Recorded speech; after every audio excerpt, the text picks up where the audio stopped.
Security की इंदिरा गांधी के घर पर भी इंदिरा गांधी की हत्या हो गई। कल उन्होंने हाजीपुर में एक बयान दिया कि जेठ श्रेणी चिराग पासवान जी को मिला है तो क्या हो गया। इंदिरा गांधी जी को भी जेठ श्रेणी मिला हुआ था, उनकी हत्या हो गई। चिराग पासवान जी की हत्या की साजिश रच रहे हैं। इनके बयान की जांच होनी चाहिए। क्या हमारे नेता को खरोच भी आया तो बिहार की जनता ईट सीट बजा देंगे। इनकी सीबीआई जांच हो। नमस्कार, स्वागत है आप सभी का इनसाइड लाइव में। मैं आपके साथ कोमल। लोजपा रामविलास के अध्यक्ष और सांसद चिराग पासवान को केंद्र से जेड सिक्योरिटी प्रोवाइड की गई है, जो उनके चाचा पशुपति पारस को रास नहीं आ रही है।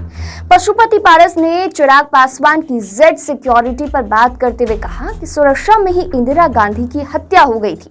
जेड या जेड प्लस सिक्योरिटी का कोई मतलब नहीं है, ये सब जंजाल है। देखिए, जेड प्लस मिले, जेड सिक्योरिटी मिले, उसकी कोई ज़रूरत नहीं है। दायित्व मिला है वो जनता की सेवा करने के लिए मिला है। यदि हमारी सेवा में कोई कमी होगी तो निश्चित रूप से जनता में शिकायत जाएगा। इसी तरह से सिक्योरिटी कोई मायने नहीं रखता है। और मेरे हिसाब से यदि सिक्योरिटी आपको है, जेड प्लस हो, जेड हो, तो सिक्योरिटी जान का जंजाल होता है नेताओं के लिए। सिक्योरिटी की इंदिरा गांधी के घर पर भी इंदिरा गांधी की हत्या हो गई, इसलिए वो सब एक क्षणिक दिखावा है। सिक्योरिटी को मेरे हिसाब से कोई माने मतलब नहीं रखता। दरअसल केंद्रीय मंत्री पशुपति पारस से सवाल किया गया था कि एनडीए गठबंधन में नजदीकी आप हैं या चिराग पासवान।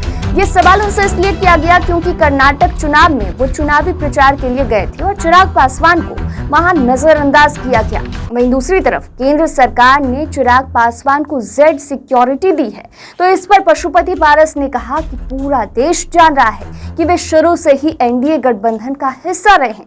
बीच बीच में कई लोग आए और चले भी गए, लेकिन वो पहले भी कह चुके हैं कि जब तक राजनीति में वो हैं, जब तक जिंदा रहेंगे, तब तक एनडीए गठबंधन में ही रहेंगे।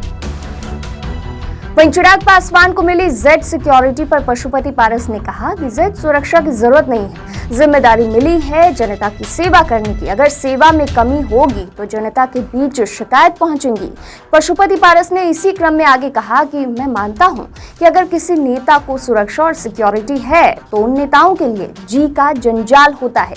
सुरक्षा और सिक्योरिटी इंदिरा गांधी के घर पर भी थी, लेकिन हत्या हो गई। सुरक्षा एक दिखावा है, इसका कोई मतलब नहीं है।